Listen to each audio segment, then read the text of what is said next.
first of all, what I'd like to do in the next few minutes is just open up for just quick ideas, some of the next steps you think you would like us to take. I'll just mention what a few of them are. Then we'll have words from almost afar, and then open it up for questions. We're just going to still conclude by 5:30. As you know, we're going to take the material we've developed for yesterday's tabletop exercise. We're going to analyze it. We're going to write it up. We're going to gather more information from the collaborators you've heard from the last 2 days, and we're going to package it and make it available to Northern Command, to DHS, to the National Governors Association, the National Association of Counties, with the expectation that they'll also help gather information on an ongoing basis and make this a joint continued improvement or continual improvement program. And as you heard, New York State is going to try to do an exercise coming maybe sometime in March, still under development. You may have some things like that in your local region you'd like to mention as well. And I think in April or May, we'll have a space weather conference in Boulder, Colorado. So I'd like you to give a few moments of thought of ideas that you might have. But before we do, since Arnold Kishi is from Hawaii, and he spoke briefly last year, maybe he has a thought or two about InfraGard and the resilience of Hawaii and insights as an advisor to DHS. Thank you. Does this work? Good. Thanks, Chuck. So good program as usual, so thank you very much. I just thought I would add some perspective on some of the issues that we face in Hawaii. I run the InfraGard program there, and I'm also, as Chuck said, I advise the Homeland Security Advisor and have served as policy advisor to the governor. What's sobering in listening to the conversation here today is Hawaii, when it prepares for disasters, we tell all our residents 7 days of wares and food and everything. So it's not 3 days like you hear here. In Hawaii, it's 7 days. So just imagine a week you have to prepare. So when you go and visit Hawaii, you'll get a message pretty regularly that if there is a disaster, you're on your own for 7 days. The other, and that's because of geographic isolation, as most of you know. Now, in listening to the long discussions about electrical power systems and so forth, obviously Hawaii is not part of the grid. We're pretty much on our own. And Hawaii, as most of you know, has the highest per kilowatt average, 35 cents per kilowatt, compared to about 11 cents nationally. And that's primarily because everything is fossil fuel up to this point, all petroleum-based. And this has been an issue for a long time as to how you get industry there to look, for example, at issues of EMP when they're just dealing with the economics of generating power versus investing in the infrastructure to make it more resilient. Well, the big news this week, as it was coming up when I left Hawaii, was that the electric utility, which is privately owned, is merging with NextEra, which some of you know is a major electrical producer on the eastern United States. They have nuclear plants. They have embraced a lot of new technologies in generating and distributing electricity. So one of the policy issues the state faces is what kind of limitations or what kind of requirements they'll put on the acquiring company, the new partnership. And the basis of this merger is because the other partner has a deep pocket in terms of being able to put in new infrastructure and adopt different technologies that Hawaii has not looked at before. So we see this, at least in the context of the discussion this week here, as an opportunity when they build that out to make it much more resilient, to consider some of the EMP issues that they could do when they build the foundation versus many other places where you have to retrofit those solutions. So that's kind of the context of the opportunities and the challenge we're facing as related to EMP. Did I hear a rumor that said that the company was going to give you a free nuclear power plant if you allow them to make a nuclear waste dump on one of the islands? Not those islands, perhaps further out in the Pacific. Okay, that's, yeah, hold on one second. We have a real question. So, well, it's partly a statement. A view graph of mine that wasn't put up the heading was, can states require, as a condition of utility mergers, that there be a program for higher reliability in the state. So David Bardeen, who talked, is trying to get Exelon, that's proposing to take over Pepco here, to have a reliability program upgrade. So you ought to consider that. The states, remember, have this authority for reliability. It's something you might consider as part of the merger condition process. That's a good suggestion. I think the new governor who took office on Monday has said that they will be reviewing the conditions on which this merger will occur, and one of the issues is what you just described. And just as an offshoot, Comcast, which is acquiring Time Warner, and Time Warner is the only provider in Hawaii. The Public Utilities Commission is also looking at those kinds of reliability issues for internet service, for example. Okay, ladies and gentlemen, we have a message from Tony Cross from the Charlotte group is wrapping up. Again, excellent conference. The current direction for the group here, InfraGod specifically, is that we will be meeting again soon to discuss local efforts in the Charlotte arena to engage emergency management, personnel, and other administrative entities, and work with them to raise awareness. Thank you all for the great presentations and information up in DC. We're looking forward to continuing these discussions and helping to move this forward as we can. Let's have a round of applause for North Carolina. Thank you, North Carolina and Gary Gardner. Yes, Ambassador Cooper. Just 1 minute. You triggered one thing I meant to say about when you mentioned the nuclear reactor power and that sort of thing in Hawaii. South Carolina has 5 reactors, and they're talking about building 2 more. There's good news and bad news with the reactors. In my judgment, that should be reserve power. And if our engineers could figure out how to keep them running if there were a major outage of the overall grid, that could be the basis for reinstating the grid. If the engineers don't figure out how to do that, then they'll lose cooling water, and pretty soon we'll have 100 Fukushimas around the country. And so this is a challenge I'd like to leave to the engineers in this group. Figure out how you don't have to scram nuclear reactors if the rest of the grid goes down. Thank you. Very good.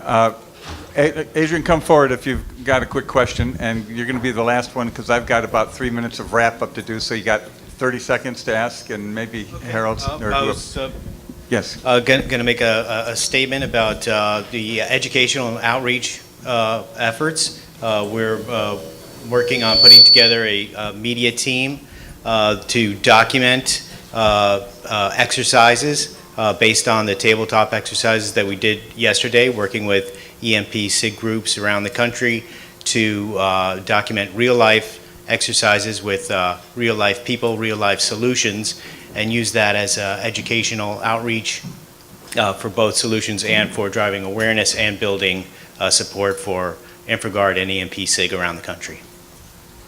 Thank you very much. I'd like to just mention a couple of items before we close, just to stimulate more thought as to how we engage not only each other but people we know. One is, how many of you know the volunteer organizations active in disaster? Raise the hands if you know that group. Probably just a few. Okay. One of the things we think about is societal consequences of significant collapse of critical infrastructure is how we work together, and we heard a lot of research earlier this morning talking about how that happens short term as opposed to maybe long term. And one of the things we may want to consider doing, and we've had some feedback during the last couple of days, is that we do more to engage the faith community. I think that's interesting in a couple of ways. Number one, they're the parts of our society who have not just been around for a few hundred years, but a few thousand years. They're the organizations who have had a long memory about things like major disasters where continent-wide events or near-continent-wide events results in a third of the loss of population. We come up with this phrase, apocalyptic notions, because of that perspective and long-range memory. We can learn a lot from those groups, and also we not only have to create more resilient critical infrastructure, we need to create more resilient relationships. within our families and our communities and our faith-based organizations and other volunteer organizations can be a way to do that better. And I think one of the things we may want to consider in our discussions is how do we do a better job reaching out to those organizations and include them in our discussions as technologists or infrastructure professionals. The second thing I'd like to raise just from a question for fun discussion, and that is on the cybersecurity side. I've had a few discussions with folks who have constitutional law backgrounds, and I ask a simple question. What's the amendment to the U.S. Constitution already passed that covers cybersecurity? And usually I can't get an answer, they're stumped. And I would think there's at least two. One is the Fourth Amendment, which supposedly gives you rights to keep the government from protecting taking your information without your permission, or not without your permission, without a warrant. And then possibly the Second Amendment, which gives you some rights to defend yourself. First Amendment. No, the First Amendment, the right to free speech, some want free speech with privacy, and some don't want to go through the barriers others create. So you have a tension between the First and the Fourth Amendments, basically. That's very good. So one of the questions I asked, and it'd be interesting to do a parallel between the technology and the way we did that in the late 1700s and today. And so in the day of the 1700s, if I was a citizen, I could watch, when I visited Europe, somebody building an armada. And I can come back home and say, boy, I think we ought to start building a Navy because they're getting a really doozy of one, right? Similarly, when I watch the Navy sail over and there's a bunch of people getting off the ship with rakes, pitchforks, or muskets or whatever, and they look like they're in military formation, I might want to call the National Guard or somebody say, hey, there's somebody coming off a boat and they don't look very happy. So I have, as a citizen, I may have a right to expect my government to do something to protect me. Similarly, when the people come down my highway or my local street and they look menacing as opposed to people on a 4th of July parade really happy, I might want to be able to call my local militia and protect me. And I have this right to see this with my own eyes and make some expectations of my government to protect me when they come down the shipping lanes, when they come down the highways, when they come down my streets. And I have the right to look out my window and see if there's a weird guy standing around the bushes ready to jump out at me, right? And then maybe lock my door, or maybe I have some kind of right to protect myself with some kind of a weapon or whatever, right? What is the cybersecurity version of that? Do I have the right to expect my government to monitor the information shipping lanes, highways, and streets, and the alleys, and the people outside my doorway? Is that called metadata? Do I have the right to demand that the government have that metadata? But do I also, as an individual citizen, have the right to view that metadata? Because I believe I have the right to look out my window and see if there's a prowler outside ready to pounce, so I can lock my door or call the police, right? Do I have the right to FOIA Google and Facebook and ask them for all those people who are outside my door ready to get in, or not? Maybe I have the same rights to metadata that we're just arguing about whether or not the NSA or the FBI has. Who has the rights to metadata, and do I also have that right? Especially when I know that private companies and bad guys have that information just as readily, or maybe more so, than government agencies were expecting to watch that metadata for us to protect ourselves. I'm only raising questions, I'm not providing solutions, but I think the interplay of what do we expect our government to do, what must we take responsibility to do ourselves, what rights do we have to do that, are questions that have not been consistently asked, at least from my purview as a layman and not a legal scholar. So thirdly, I just mentioned next steps. I would really want to make certain that we have an opportunity to share information. I'd like to make certain that all of you feel comfortable emailing, calling, making certain you swap information amongst yourselves. What I would like to do is send out an email to all of you just asking for your feedback. And as you know, we welcome debate and interaction. I've been invited to take, I have a mobile command center, the only one I know of. It's a civilian mobile command center, independently rated to withstand EMP from up to 140 decibels. And I've been invited to test it at some of these emerging new facilities. I've already had it independently tested by folks like Sarah Inc., you know. And so anyway, it'd be sort of fun to watch all of us who are technologists interact with each other, let people who come up with great new ideas for weapons to sort of see how well they work, at least in a friendly environment, and then also see what we can do to engage each other to do other things to make us more resilient, whether it's energy, food, and everything in between. Now, I see a hand. Andrea, come on up. You have a question, or because we are about ready to say goodbye, I'd love to have you have the last word. I don't mean to have the last word. I just had neglected to say something that I wanted to say before. If anybody is looking to find out what's going on in certain states, I'm trying to keep track of that. There's activity in Oklahoma, Colorado, Florida. I had in Virginia. And I think there are other places coming along. In Utah. So I just wanted to share that with you in case anybody's looking at their state level. Okay, thank you. And just one other comment before we go is that remember you have a book today, Mitigating High Impact Threats. Last year it was just High Impact Threats to Critical Infrastructure. It should be coming out in Kindle soon. We have an electronic library there that's hyperlinked to well over 80 items. Bill Kawert and daughter did a great job helping us pull that together.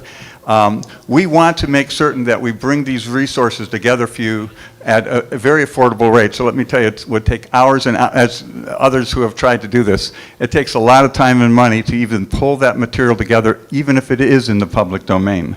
And others have contributed stuff privately to make it a very robust electronic library. So we welcome you to that and encourage your positive, constructive suggestions. It's your volunteer help that makes all this possible. So therefore, I would like to give yourselves a round of applause and our FBI and InfraGard staff today for making this possible.